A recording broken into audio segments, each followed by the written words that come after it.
David texted, "Don't wait up, working late again." I looked at my phone, a small smile forming. His location showed he wasn't heading to his office. He was going to his other house in Oakwood Heights, the one he thought I didn't know about. I'm Anna Porter. For 3 years, I've watched my husband of 15 years live a secret life, thinking I was too naive to notice. The clues were everywhere: suspicious credit card charges, whispered phone calls, and business trips that didn't add up. But David underestimated me. "You're just a housewife," he'd say when I asked about our finances. "You wouldn't understand." What he didn't know was that before I became a housewife, I worked in forensic accounting.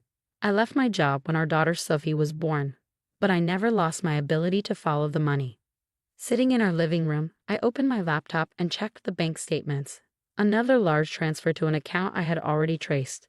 David thought he was smart, hiding money through his company. He had no idea I had been tracking every transaction, every lie. My phone buzzed. Sophie. She was away at college. "Mom, did you know Dad was in town last week?" My roommate saw him with some woman and a little boy at the mall. I took a deep breath. "Really? That's interesting. He told me he was in Chicago for a conference." "Mom, is everything okay?" "Everything's fine, sweetie. Focus on school. I've got this handled." I closed the message and pulled out a thick folder filled with bank records, property documents, and photos. 3 years ago, when I first got suspicious, I hired a private investigator. That's how I found out about Maria, a young executive at David's company, and their 5-year-old son, Thomas. At first, it crushed me. 15 years of marriage and he had another family. But instead of confronting him right away, I watched and waited. I wanted to know everything. I learned how he met Maria during a company retreat, bought them a house, set up trust funds, and spent weekends with them, pretending to be on business trips.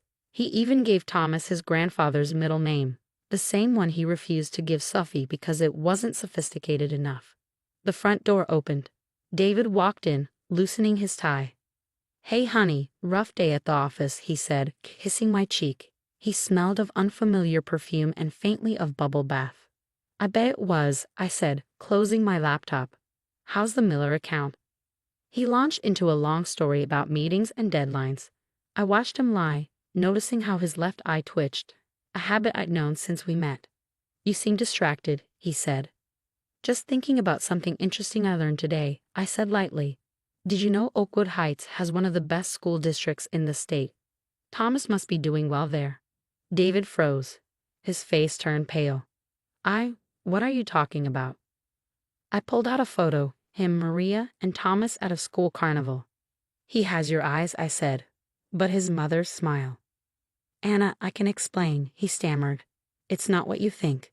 "It's exactly what I think," I interrupted. 3 years, 4 months, and 12 days. That's how long I've known. Every lie, every dollar you took, every weekend you spent with them instead of us. I have it all documented. David collapsed onto the couch, his confidence gone. "How? Why didn't you say anything?" I stood gathering my folder, because I needed to be sure what kind of man I married. And now I am.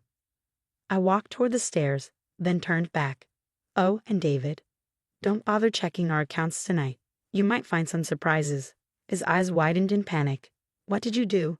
I paused at the top of the stairs. "Nothing yet. But don't worry. Everything is perfect." As I shut our bedroom door, I heard him scrambling to make calls. My phone buzzed. A message from my lawyer. "Everything is in place. Should we move to phase 2? I typed one word. Perfect. This morning, I woke up to find David's side of the bed empty. He had spent the night in his office, making frantic phone calls and trying, and failing, to access our frozen accounts. I could hear him pacing downstairs, his footsteps heavy with stress. I took my time getting ready, carefully applying my makeup and slipping into a crisp white blouse and black pencil skirt. Today was important. Today was the day I had been planning for 3 years.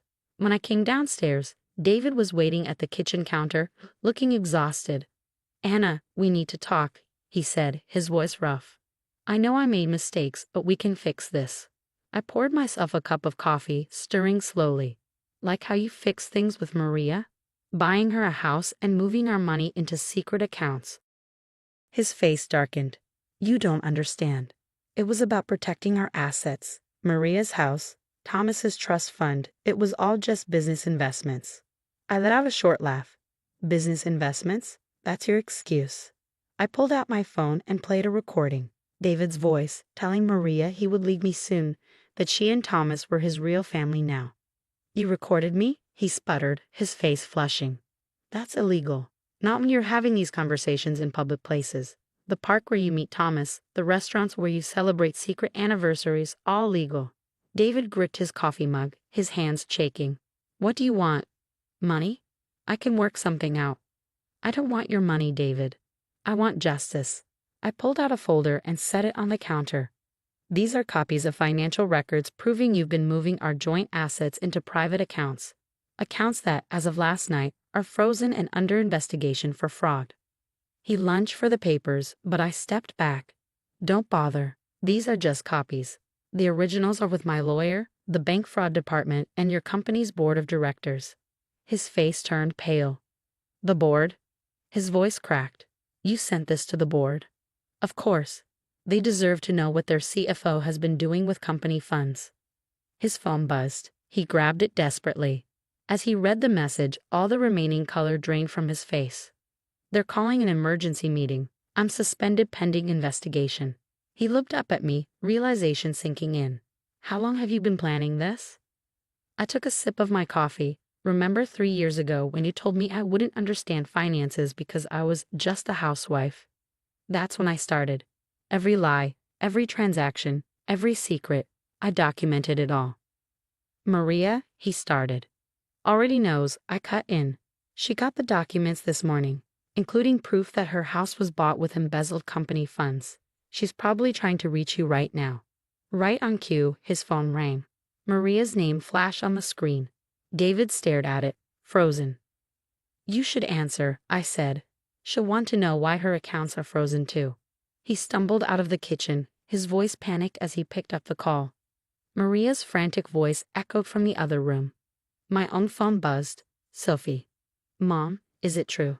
Did Dad really have another family? I had prepared for this moment. Yes, sweetie, but don't worry. I've made sure you're protected.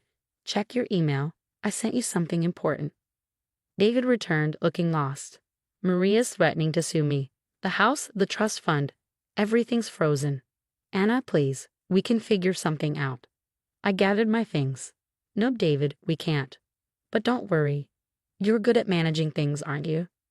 As I walked to the door, he called after me. Where are you going? I turned back. The man standing there wasn't the powerful, confident person who had once belittled me. He was a desperate fraud watching his world fall apart. I have a meeting with the board, I said. They're very interested in how you've been using company funds for your personal life. You can't do this to me, he whispered. I'm not doing anything to you, David. You did this to yourself. I'm just making sure everyone knows the truth. I opened the front door, then paused. Oh, and one more thing, he might want to call your lawyer. Mine will be in touch soon about the divorce. I stepped outside into the bright morning sunlight. Behind me, David stood in the doorway of what he thought was his perfect life. Phase 2 was complete. Everything was going exactly as planned. Everything fell apart for David just as I had planned. Within a week, he was officially fired as CFO. The board's investigation found even more fraud than I had uncovered. His career was ruined. Maria, terrified of losing everything, turned on him. She sued him, claiming she had no idea where the money came from. The house he bought for her was seized as part of the fraud case. Sitting in my lawyer's office, I reviewed the latest updates. The divorce is moving quickly, Jessica, my attorney, said. With the fraud charges and his legal troubles, he can't fight it. And Sophie's trust fund? I asked, though I already knew. Completely safe. You moved it before all of this started. She won't lose a penny. I nodded, relieved. Sophie had always been my priority. David had failed her as a father, but I never would. Surprisingly, Sophie took the news well. I always knew something wasn't right, she told me in a video call. He always missed important things, got defensive about his phone. I just never thought it was this bad. I'm sorry you had to find out like this, I said. Don't be, Mom. You protected us. You're the strongest person I know. Her words meant everything. A month later, David asked to meet. We sat in a quiet coffee shop. The same one where he used to meet Maria. The irony wasn't lost on me. I lost everything, he admitted, looking older. The board is pressing charges. Maria's suing me. She won't let me see Thomas. His voice cracked. Actions have consequences, David, I said. You made your choices. He shook his head. How did I not see it? I thought I was so clever, keeping my secret life. But you saw everything. You didn't see it because you didn't want to, I replied. You underestimated me. You thought I was just a housewife. That was your biggest mistake. He looked at me, eyes red. Is there any chance? No, I cut him off. The divorce will be final next month. You should focus on your fraud charges. As I stood to leave, he called after me. I really did love you once. I turned back. No, David. You loved the version of me that didn't question you. But I was always more than that. You just never noticed. 6 months later, I sat on my new apartment's balcony, watching the sunset. Sophie was home for spring break, studying at the table behind me. The divorce was final. David pleaded guilty to fraud to get a lighter sentence. Maria moved away with Thomas. Mom? Sophie called. Dad's lawyer emailed me. He's trying to appeal his sentence. Let him, I said. The evidence isn't going anywhere. She joined me on the balcony. You know what's funny? You never thought you'd figure it out. He always treated you like I was just a housewife. I smiled. Some people only see what they want to. Your father saw someone who wouldn't question him. He never looked deeper. His loss, Sophie said, hugging me. Oh, and I got an A on my forensic accounting midterm. Guess I take after my mom. I laughed, holding her close. Life wasn't perfect, but it was honest. No more lies, no more pretending. My phone buzzed with a message from Jessica. Final restitution papers filed. Everything's done. I typed back one word. Perfect. Looking out over the city lights, I realized I had lost a husband, but gained something more valuable. Self-respect, my daughter's admiration, and proof that I was stronger than anyone, especially David, had ever imagined. Sometimes the best revenge isn't getting even, it's moving on. And that's exactly what I had done.